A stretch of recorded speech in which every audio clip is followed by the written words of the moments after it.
বাংলাদেশে এইচএসসি পরীক্ষার সময়সূচি রাত ৩টায় সিদ্ধান্তের ঘটনায় ক্ষুব্ধ শিক্ষার্থীদের সঙ্গে সচিবালয়ের সামনে আইন শৃঙ্খলা রক্ষাকারী বাহিনীর পাল্টাপাল্টি ধাওয়ার ঘটনা ঘটেছে।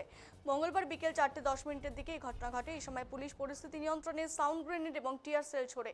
এই সময় পথচারী এবং সাংবাদিক সহ ৮০ জন আহত হয়েছে। আহতদের ঢাকা মেডিকেল কলেজ ও হাসপাতালে ভর্তি করা হয়েছে। এর আগে বিকেল ৩:৪০ দিকে সচিবালয়ের ১ নম্বর গেটের সামনে অবস্থান নেওয়া হয় শিক্ষার্থীদের তরফ থেকে। হঠাৎই গেটের ভেতরে ঢুকে পড়েন। এরপর তারা সচিবালয়ে বেশ কয়েকটি সরকারি গাড়ির কাঁচ ভাঙচুর করে। পরে পুলিশের লাঠি পেটায় ছত্রভঙ্গ হয়ে যায় তারা। দুপুর থেকেই সচিবালয়ের সামনে বিক্ষোভ করে আসছিলেন শিক্ষার্থীরা। বিক্ষোভে অংশ নেওয়া একজন শিক্ষার্থী বলে, গতকাল বিমান বিধ্বস্ত হয়ে মাইলস্টোন কলেজের অনেক শিক্ষার্থী মারা গেছে। এমন দুঃখজনক ঘটনার পরও পরীক্ষা স্থগিত করা হয়নি। হঠাৎ করে রাত ৩টের সময় সিদ্ধান্ত নেওয়া হয়। সকালে পরীক্ষা দিতে বের হয়ে জানতে পারি পরীক্ষা স্থগিত হয়েছে। এমন দায়িত্বহীন সিদ্ধান্তের জন্য আমরা শিক্ষা উপদেষ্টা এবং সচিবের পদত্যাগ চাই।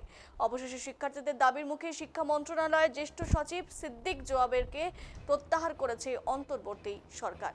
মঙ্গলবার বিকেলে অন্তর্বর্তী সরকারের তথ্য উপদেষ্টা এবং জনপ্রশাসন বিষয়ক কমিটির সদস্য সচিব মাহফুজ আলম এ তথ্য জানিয়েছেন।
সবকিছু হিসাব হইবে ইনশাল্লাহ।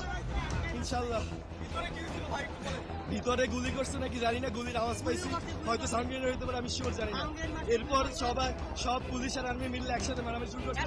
15-20 জন একসাথে গায়ে চাপা পড়ছে। এই সব চাপা পড়ছে, আমরা চাপা পড়ে বুঝি না জীবন নিয়ে বাইচা বের হইতে পারবো না।